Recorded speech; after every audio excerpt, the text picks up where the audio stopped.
Los rankings sobre los personajes más fuertes de Jujutsu Kaisen definitivamente no faltan por ahí. Al final, todo el mundo tiene su opinión sobre quién es el personaje más fuerte de todos. El mero, el que la pone sobre la mesa y manda a medir. Pero, ¿alguna vez te preguntaste cuál es el personaje más fuerte específicamente de cada uno de los arcos de Jujutsu Kaisen? Hablando en serio, probablemente no. Pero finge que sí y vamos a seguir con este ranking utilizando una fuente de información totalmente confiable y para nada sospechosa. Yo mismo. Y vale la pena resaltar que no voy a considerar el nivel de poder total, sino el nivel de poder y utilidad demostrado en ese arco en específico. Dicho eso, vamos a refrescar nuestra memoria poco a poco y empezar desde el contenido más antiguo hasta el más reciente, que sería Jujutsu Kaisen Módulo. Aunque toda la trama de Jujutsu Kaisen Módulo funciona prácticamente como un solo arco, la escala de poder es bastante fácil de analizar. De hecho, los dos primeros puestos son bastante obvios. La verdadera discusión es quién queda en primer lugar y quién queda en segundo. Pero antes de eso, tenemos que definir el tercer lugar, así que vamos allá. Tenemos algunas opciones, y la primera de ellas es Mahito. Mahito está presente aquí, pero en Jujutsu Kaisen Módulo sigue estando básicamente al mismo nivel que antes. También tenemos a Maru. Él demuestra tener suficiente poder como para decir que es capaz de derrotar amenazas equivalentes a hechiceros de grado 1, ya que sus técnicas de caos y armonía son extremadamente versátiles. Además, incluso llegó a preguntarle al propio Yuji si quería que él se encargara del problema de Mahito. Solo que hay un pequeño detalle importante aquí. Maru termina siendo derrotado por Tsurugi Okkotsu, y es exactamente por eso que nuestro tercer lugar es Tsurugi Okkotsu, después de fusionarse con Rika. Detalle importante, Tsurugi ya poseía bastantes ventajas naturales gracias a su restricción celestial. Además, dominó técnicas del nuevo estilo de las sombras y también posee la katana divisora de almas, utilizada anteriormente por Maki. Pero el factor decisivo es el anillo de Yuta.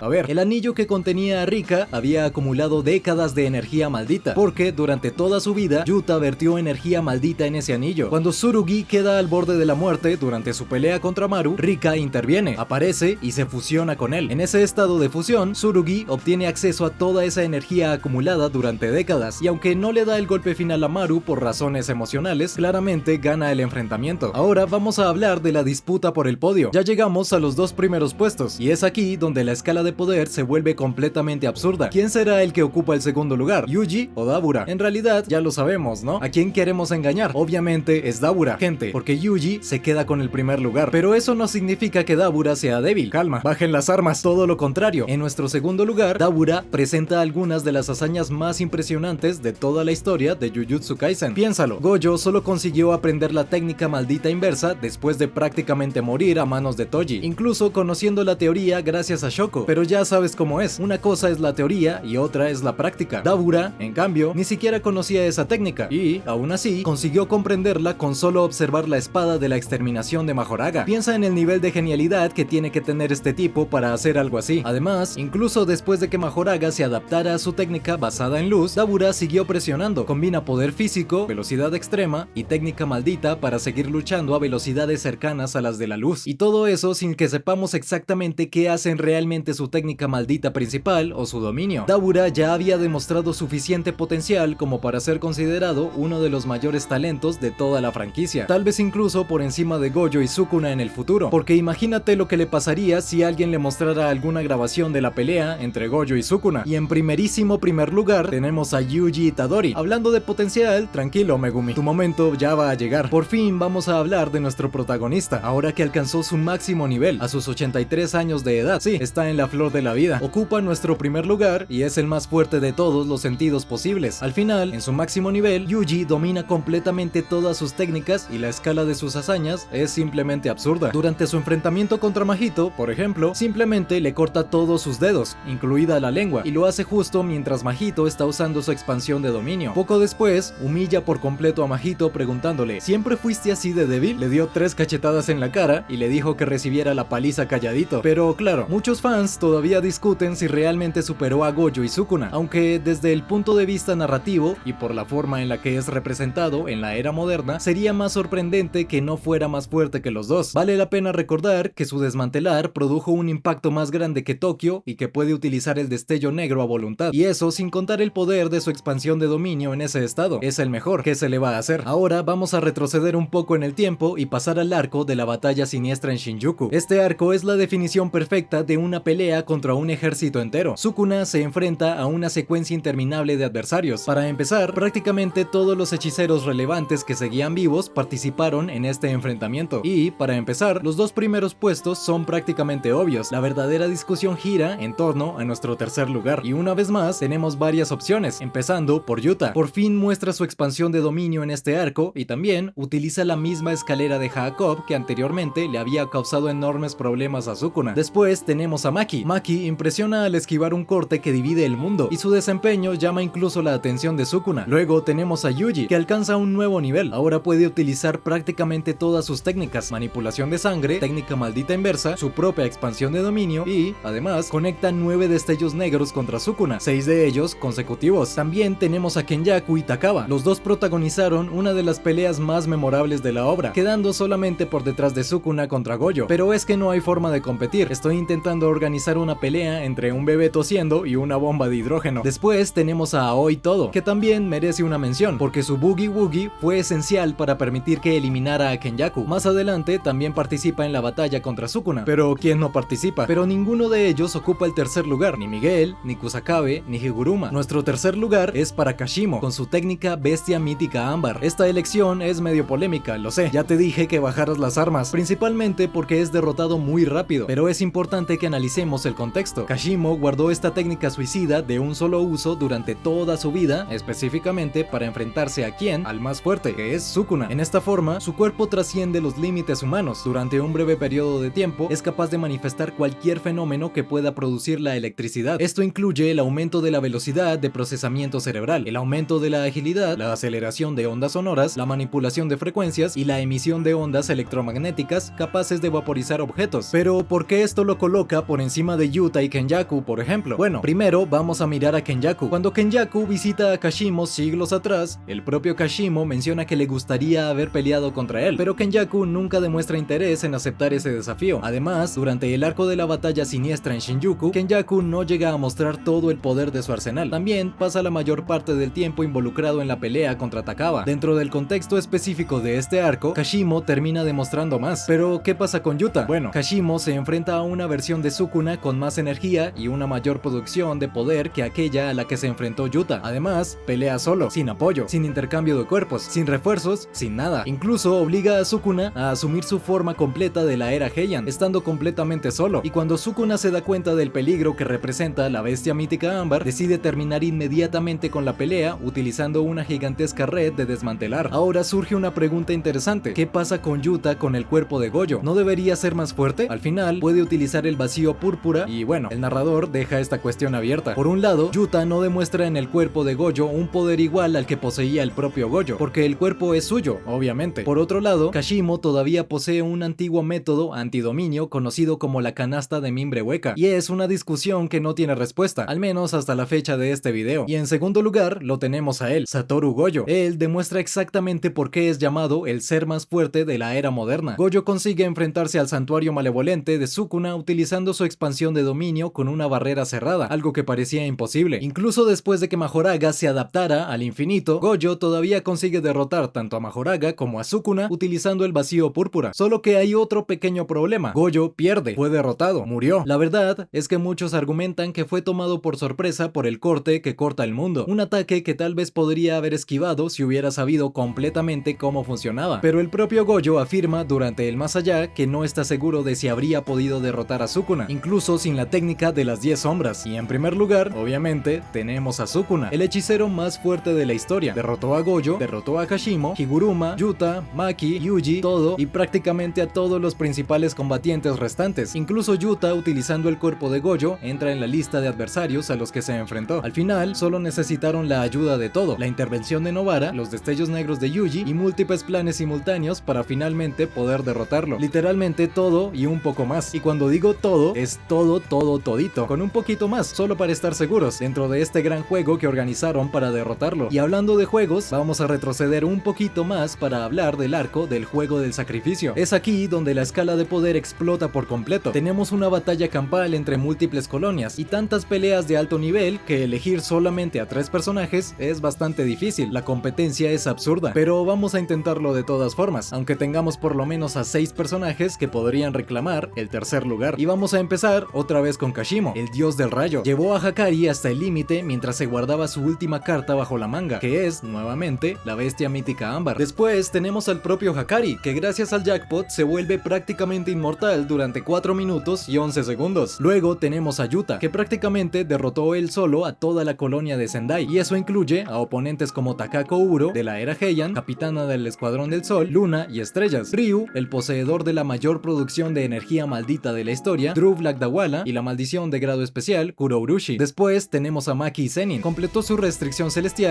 y se volvió equivalente a Toji, masacrando a todo el clan Zenin y, por si fuera poco, derrotando después a la forma evolucionada de Naoya convertido en maldición. Entre los demás candidatos también tenemos a Takaba, cuya técnica maldita es tan absurda como divertida. También tenemos a Higuruma, Yuji, Megumi, Uro y Yorozu. Pero considerando todos los factores, el tercer lugar es para la persona que te miraría seriamente a los ojos y te preguntaría: ¿qué tal? ¿Cuál es tu tipo de mujer? Yuki Tsukumo. El factor decisivo aquí es la calidad del oponente, y ella se enfrentó nada más y nada menos que a Kenjaku, consiguiendo llevarlo hasta sus límites, al punto de crear literalmente un agujero negro. Kenjaku deja claro que, de no haber sido por las barreras de Tengen y por la propia fuerza de voluntad de Yuki, ese agujero negro habría arrastrado el planeta entero con él. Claro, todos tenemos nuestras preferencias. Si crees que Kashimo y Yuta son más fuertes que Yuki, está bien. Mentira, todos ustedes están equivocados. Y bromas aparte, hay un pequeño detalle importante aquí, y es el hecho de que ninguno de ellos pudo luchar utilizando todo su potencial durante el juego del sacrificio. Kashimo no utilizó la bestia mítica ámbar por obvias razones, y Yuta todavía no consigue explorar por completo su expansión de dominio. En segundo lugar, tenemos a Kenjaku. Estamos hablando del hombre que consiguió sobrevivir a un agujero negro. Detente a pensar en lo absurdo que es eso. Su victoria contra Yuki probablemente sea la hazaña más impresionante de cualquier antagonista presentado hasta este punto de la historia. Es verdad que muchos argumentan que Kenjaku tuvo una cantidad absurda de conveniencias narrativas, porque la técnica sistema antigravedad terminó siendo justamente el counter perfecto para el agujero negro. ¡Qué conveniente! También se puede decir que Yuki nunca tuvo la oportunidad de utilizar su propia expansión de dominio, lo cual es verdad. Confió completamente en el plan de Tengen para neutralizar a Kenjaku desde fuera, e incluso el propio Kenjaku critica esa decisión. Según él, si Yuki hubiera utilizado su expansión de dominio, tal vez la pelea habría terminado de una forma completamente diferente. Por otro lado, el dominio de Kenjaku posee una barrera abierta, y, considerando que Yuki estuvo de acuerdo con la estrategia de Tengen, todo indica que no poseía el mismo nivel de Jujutsu que Gojo. Probablemente no habría podido lidiar con el dominio abierto de la misma forma en la que Gojo lidió con el santuario del mal de Sukuna. Y en primer lugar, hablando de él, está aquí otra vez, Sukuna, pero específicamente con sus 15 dedos dentro del cuerpo de Megumi. Cuando Sukuna pone en marcha su plan y se apodera del cuerpo de Megumi, el techo de poder de la serie sube hasta la mismísima mierda. Demuestra un dominio de la técnica de las 10 sombras superior al del propio Megumi, aunque inicialmente sufre algunas limitaciones al enfrentarse a Yuji y Maki, pero eso solo dura hasta que completa el ritual, y después de eso derrota a Ryu sin ningún esfuerzo. Sukuna simplemente lo hace pedazos, así, sin más, ¡pum!, se acabó. Después se enfrenta a Yorozu y también la derrota, y lo hace sin recurrir al santuario del mal, incluso frente a la esfera verdadera, que posee un poder ofensivo teóricamente infinito debido a su presión infinita, consigue vencer gracias al uso de Majoraga, pero eso hace que la hazaña sea todavía más impresionante, porque esta es la primera vez en la historia que alguien utiliza a Majoraga con éxito como un verdadero Shikigami bajo su control. Ahora vamos a entrar en el arco del incidente de Shibuya, y es aquí donde se pone en marcha el plan para sellar a Satoru Gojo. Todo ocurre el 31 de octubre, en Halloween. Todo el mundo está de acuerdo en quiénes son los dos personajes más fuertes de aquí, pero el tercer lugar es discutible. Para empezar, tenemos a Yogo. Demostró un poder destructivo absurdo e incluso recibió un elogio de Sukuna, que le dijo: mantente orgulloso, eres fuerte. Después tenemos a Mahito. Mahito consiguió activar su expansión de dominio en 0,2 segundos, al igual que ¿quién? Gojo, y eso no es poca cosa. Además, evolucionó hasta alcanzar su forma de cuerpo espiritual instantáneo de la matanza distorsionada, lo que lo volvió prácticamente indestructible, pero su competencia también es bastante fuerte, porque se enfrenta a Toji resucitado, que simplemente pasa por encima de Dagon, la otra maldición de grado especial, pero Toji provoca un desastre dentro del propio dominio de Dagon. Sin embargo, cuando analizamos la situación en general, la elección se vuelve mucho más clara, y nuestro tercer lugar para este arco es Kenjaku, no solo porque fue quien planeó todo este incidente, sino que también fue el responsable de sellar a Gojo. Además, cuando varios personajes intentaron enfrentarse a él al final del arco, no demostró ninguna dificultad, y por si fuera poco, absorbió a Mahito para ponerse listo y obtuvo su técnica de transfiguración ociosa. En segundo lugar, tenemos a Sukuna con 15 dedos, humilla por completo a Yogo, y, después de eso, derrotar a Majoraga, y probablemente esta fue la primera vez en la historia que alguien derrotó derrotó al gran Majoraga, pero ni siquiera Sukuna con 15 dedos queda por encima de nuestro primer puesto, que no es nada más ni nadie menos que Satoru Gojo, como si fuera una gran sorpresa. Aunque fue sellado al principio del arco, Gojo tiene una de las mayores demostraciones de poder de toda la serie. Dominó por completo a las maldiciones de nivel desastre y mató a Hanami simplemente caminando hacia adelante mientras ampliaba el alcance de su infinito. Y ojo, hizo todo eso estando limitado por la necesidad de proteger a los miles de civiles que había a su alrededor. Incluso en esas condiciones, encontró la solución de expandir su dominio durante 0,2 segundos, una hazaña que redefinió por completo lo que era posible dentro del sistema de poder de Jujutsu Kaisen. Siguiendo adelante, retrocediendo todavía más, quiero decir, tenemos el arco del recipiente de plasma estelar, también conocido como el pasado de Gojo. Aquí la historia gira en torno a proteger al recipiente de plasma estelar, y sinceramente, este puede ser el arco más débil en cuanto a escalado de poder. Tenemos varios personajes, pero los tres más fuertes son bastante obvios. En tercer lugar, tenemos a Suguru Geto. En este punto de la historia, era el único que estaba al nivel de Gojo. Su técnica de manipulación de maldiciones eventualmente le daría el título del hechicero de grado especial, pero para su mala suerte, su principal oponente fue justamente Toji Fushiguro, y era simplemente imposible. Geto no podía detectar a Toji porque poseía literalmente 0% de energía maldita. Mientras tanto, Toji llamaba basura a la técnica de Geto. Gracias a la alabarda celestial invertida y la katana divisora de almas, destruyó fácilmente incluso a las maldiciones más fuertes de Geto, y eso incluye al poderoso dragón arcoíris. En resumen, recibió una paliza tan fuerte que después cayó en depresión. Y en segundo lugar viene justamente él, Toji Fushiguro. Consiguió derrotar tanto a Gojo como a Geto, y ni siquiera necesitó demasiado tiempo para hacerlo. Después de Sukuna, Toji probablemente fue quien tuvo el mejor desempeño de toda la serie contra Gojo. Básicamente lo mató, pero Gojo sobrevive gracias al guión,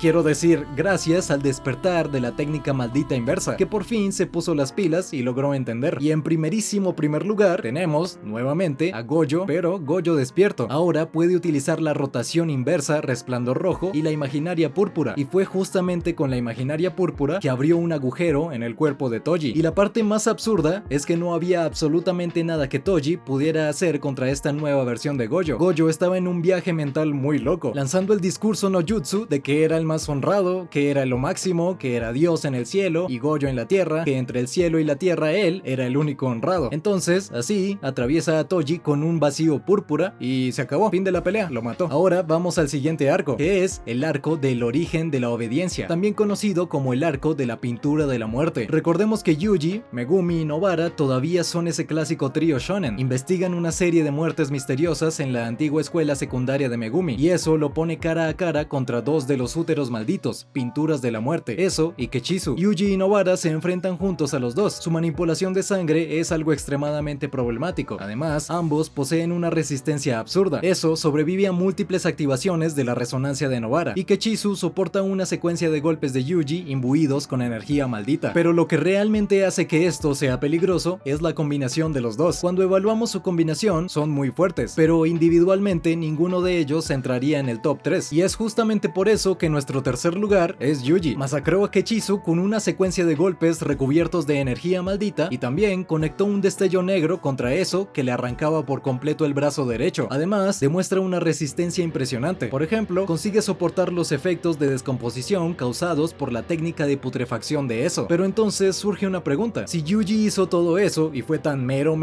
¿por qué sigue estando en tercer lugar? Bueno, porque nuestro segundo lugar es justamente para Nobara. Mientras Yuji era la fuerza bruta del dúo, Nobara era el cerebro. En realidad, ella era la verdadera estratega y la principal responsable de la victoria. Cuando fue infectada por la descomposición, utilizó su propio brazo para activar nuevamente la resonancia, hiriendo gravemente a eso y Kechisu al mismo tiempo. Mientras tanto, Yuji golpeaba a Kechisu como si no hubiera un mañana. Nobara utiliza entonces el tercer clavo para paralizar a eso con la resonancia, y también despierta el destello negro durante la pelea. Después, dispara un clavo reforzado con energía maldita directamente contra la cabeza de Kechisu y lo mata. Pero la cosa no termina ahí, porque, como si no fuera suficiente, vuelve a utilizar la resonancia sobre el brazo arrancado de eso, el mismo que Yuji le arrancó, para causarle todavía más daño mientras mantenía como rehén a un conductor para poder escapar. Y fue justamente eso lo que le permitió a Yuji dar el golpe final. Al final, Yuji y Nobara consiguen una eliminación cada uno, un 2 contra 2 bastante justo, pero Nobara tuvo un papel estratégico mucho mayor que contribuyó directamente a ambas victorias. Y tiene sentido, la verdad. Su técnica era prácticamente el contraataque perfecto para la manipulación de sangre de los dos hermanos. Y nuestro primer lugar lugar, que es para el hombre potencial, que por fin ganó algo en la vida, es bastante obvio, porque mientras Yuji y Nobara liberaron juntos una batalla extremadamente difícil, Megumi libraba la suya completamente solo, y lo hizo revelando su propia expansión de dominio, el Jardín Sombrío de Quimeras. Claro, todavía era una expansión incompleta, pero aún así fue una hazaña muy superior a lo que hicieron Yuji y Nobara durante ese arco. Siguiendo adelante, tenemos el arco del Festival de Intercambio con Kyoto. Este es el arco en el que las escuelas de Tokio y Kyoto se reúnen para una competencia anual. La situación ya empieza bastante hostil, porque los hechiceros de Kyoto reciben órdenes de matar a Itadori, pero todo se pone todavía peor cuando las maldiciones de nivel desastre deciden que ese también es el momento perfecto para aparecer un poquito. Como te puedes imaginar, este arco tiene muchos personajes relevantes, así que la disputa por el tercer lugar es un poco complicada. Incluso podrías intentar argumentar a favor de Panda, Mekamaru, Noritoshi, Inumaki o hasta el propio Yuji, pero no voy a darle al tercer lugar a ninguno de ellos, porque el tercer lugar es para Megumi. Considerando las circunstancias, tuvo un desempeño excelente contra Hanami, con los lobos de Jade, totalidad, y la herramienta maldita de grado especial, Nube itinerante. Megumi consiguió causarle verdaderos problemas a una maldición de nivel desastre. Además, sorprendió a Hanami utilizando nuevamente a los lobos de Jade, totalidad, y lanzó poderosos ataques directamente contra la parte trasera de su cuello, o del cuello de él. Sinceramente, hasta el día de hoy no sé qué sea esa cosa. Fueron más que suficientes para dañar el punto débil de Hanami, y aún así, ni Megumi ni Maki consiguieron contenerla durante demasiado tiempo, así que Yuji y Todo entran en pelea, y es ahí donde nuestro segundo lugar es justamente para Todo. Él fue quien le enseñó a Yuji a utilizar correctamente el destello negro, y fue gracias a su entrenamiento que consiguió igualar el récord de Nanami al ejecutar 4 destellos seguidos consecutivos. Además, su técnica del Boogie Woogie fue esencial. Sin ella, Yuji no habría sido capaz de seguir el ritmo de Hanami, y tampoco podemos olvidarnos de su famoso coeficiente intelectual de 530.000, proclamado por él mismo. Fue justamente esta combinación de inteligencia, técnica y fuerza física la que permitió que Todo y Yuji superaran a Hanami durante varios momentos de la batalla. Era tan poderoso que los demás estudiantes y el director dudaban en meterse con Yuji cuando él estaba cerca. Él es el best friend, no hay discusión. Y en primerísimo lugar tenemos a Hanami. A pesar de todos los esfuerzos de nuestros personajes, Hanami todavía estaba en un nivel superior. Fue necesario el esfuerzo combinado de los alumnos de ambas escuelas, una herramienta maldita de grado especial, varios destellos negros y muchísima coordinación solo para conseguir retrasar a Hanami. Si Gojo no hubiera llegado en ese momento y utilizando la imaginaria púrpura, Hanami probablemente habría acabado con todos. Ah, pero si Gojo fue tan importante, ¿por qué no aparece en el ranking de este arco y bla bla? Bueno, porque tenemos una pequeña regla. Al igual que la intervención directa de Sukuna en el arco de Mahito, del que vamos a hablar en un momento, la participación de Gojo no fue suficiente para colocarlo en el primer lugar. Sé que derrotó a Yogo, pero Yogo era completamente inferior a él. Además, Hanami consiguió escapar incluso después de ser alcanzado por el vacío púrpura. Y ya que mencionamos este arco, vamos a hablar de él, el arco del enfrentamiento con Mahito. Como te puedes imaginar, gira en torno a Mahito, está en el nombre. Y te voy a decir algo, es un arco bastante fácil de clasificar. En tercer lugar tenemos a Yuji, porque después del arco del entrenamiento, en el que pasa horas y horas viendo películas como Gojo le ordenó, desarrolla el puño divergente. Además, durante la pelea contra Mahito, Yuji descubre que es un counter natural para él, básicamente por el hecho de compartir su cuerpo con otra alma. El cuerpo de Yuji comprende instintivamente el entorno del alma, y es justamente por eso que consigue causarle daño a una maldición de nivel desastre como Mahito. Está bien, todavía es inexperto, al menos hasta en ese momento del arco, pero dentro de la escala de poder de este arco en particular, Yuji realmente es impresionante, pero no tan impresionante como nuestro segundo lugar, Nanami. Aunque Yuji era capaz de herir directamente a Mahito, fue Nanami quien cargó con el peso principal de esta pelea. Utilizando su técnica de proporción, conseguía identificar puntos débiles. Antes de la batalla principal, durante su enfrentamiento individual contra Mahito en los túneles subterráneos, Nanami prácticamente gana el intercambio de golpes después de entrar en horas extra, aunque es justo mencionar que aquella era una versión más débil de Mahito. Ganó de todas formas, punto para Nanami. Y en primer lugar está, obviamente, Mahito. Es una maldición de grado especial nacida de los sentimientos negativos que los seres humanos sienten los unos por los otros. Además, evoluciona constantemente a lo largo de este arco, y a diferencia de Nanami, Mahito posee el arte del Jujutsu, la expansión de dominio. Su dominio se llama autoencarnación de la perfección, y, al igual que con el vacío infinito de Gojo, Nanami creía que, una vez que ese dominio fuera activado, la victoria estaba prácticamente garantizada. Claro que Mahito no consigue matar a Nanami gracias a la intervención de Yuji, que invade el dominio desde fuera, y justo después de eso, Sukuna corta el alma de Mahito. Pero analizando el panorama general, a pesar del excelente desempeño de Yuji y Nanami, ambos estaban por debajo de él en un enfrentamiento individual. Llegamos entonces al arco de El Útero Maldito. Por fin llegamos al comienzo de nuestra historia principal, donde el guión nos deja bastante claro que Sukuna no va a ser ese tipo de entidad que ayuda al protagonista en los momentos decisivos, como Kurama hacía con Naruto, por ejemplo. Bien, dicho eso, ¿quién ocupa nuestro tercer lugar de este arco? Sinceramente, no tenemos demasiadas opciones. Lo mejor que vemos del trío principal es a Megumi a punto de invocar a Mahoraga contra Sukuna. También tenemos al portador de dedo, que es un espíritu maldito de grado especial, pero vemos claramente que fue muy fácil para Sukuna con 2 dedos derrotar a este portador utilizando el relicario demoníaco, y también trató al portador de dedos que se alimentaba de su propio dedo como si fuera cualquier basura que pasaba por ahí de casualidad. Después de eso, absorbe el dedo que estaba dentro de la maldición y se convierte en Sukuna con 3 dedos, y es él quien ocupa nuestro tercer lugar. En segundo lugar tenemos a Yogo. Como señaló Kenjaku, el poder de Yogo equivale aproximadamente a 8 o 9 dedos de Sukuna. Su expansión de dominio, la montaña del ataúd de hierro, es genuinamente impresionante, pero por desgracia para él, su adversario fue nada más y nada menos que Satoru Gojo, y es justamente él quien ocupa nuestro primer lugar. Lo llamó débil en su propia cara, utilizando a Yogo como conejillo de indias para enseñarle a Yuji cómo funcionaba una expansión de dominio, como si el pobre ni siquiera estuviera ahí. Su vacío infinito simplemente aplastó el dominio de Yogo. Además, el efecto garantizado dejó a Yogo en un estado de trance absoluto, completamente incapacitado por la cantidad infinita de información que invadía su mente, metiéndolo en un viaje muy loco. Y por último, pero no menos importante, finalmente llegamos al arco que nos presentó todo este mundo de Jujutsu Kaisen, el arco de la infancia maldita, también conocido como el volumen 0. Este arco comienza con la introducción de Yuta al mundo del Jujutsu y culmina con el desfile nocturno de los 100 demonios. Dicho esto, ¿quiénes son los 3 personajes más fuertes de este arco? En tercer lugar, tenemos varias opciones. Por ejemplo, está Nanami, quien rompió el récord anterior al conectar 4 destellos negros consecutivos. También tenemos a Todo, que derrotó él solo a 5 espíritus malditos de grado 1 y a un espíritu maldito de grado especial. Pero quien realmente se queda en el tercer lugar es Miguel. El simple hecho de conseguir contener a Gojo es una hazaña muy superior a lo que hicieron Nanami y Todo. Gracias a la cuerda negra, que es capaz de interrumpir técnicas malditas de una forma similar a la alabarda celestial invertida de Toji, Miguel consiguió contener con éxito al hechicero más fuerte. Lo hizo tan bien que el propio Gojo terminó elogiándolo. No por nada mandó a Yuta a Kenia para entrenar con Miguel. Pero pasando al segundo lugar, tenemos al inigualable Suguru Geto. La técnica de manipulación de maldiciones de Geto hizo que alcanzara el grado especial cuando todavía era estudiante. Aquí, como villano principal, Geto era prácticamente un ejército de un solo hombre. Poseía exactamente 6462 espíritus malditos, muchos de ellos de grado especial. La única razón por la que no ocupa el primerísimo primer lugar es que, incluso utilizando una manipulación extrema de maldiciones tornado, alimentada por 4461 espíritus, Geto aún así perdió contra Yuta. Así es, escuchaste bien. Yuta ocupa nuestro primer lugar. Cuando Yuta realizó un voto vinculante, poniendo su propia vida en riesgo a cambio de liberar todo el poder de Rika, consiguió neutralizar la manipulación extrema de maldiciones tornado de Geto con una explosión de energía todavía más poderosa, exorcizando a todos los espíritus malditos de Geto. Ahora vas a decir que Kenjaku menciona al final del incidente de Shibuya que, si Geto no hubiera dividido sus fuerzas y hubiera utilizado sus 6462 espíritus malditos, habría derrotado a Yuta. Y sí, es un argumento válido, pero no es suficiente como para colocar al ganador por debajo del derrotado. Además, Kenjaku ha sido hater de Yuta desde el primer día, así que claramente es parcial, muy sospechoso para opinar. Pero ¿sabes quién no es sospechoso para opinar? Yo mismo. Dicho eso, mi opinión es la que importa y quien no esté de acuerdo conmigo está equivocado.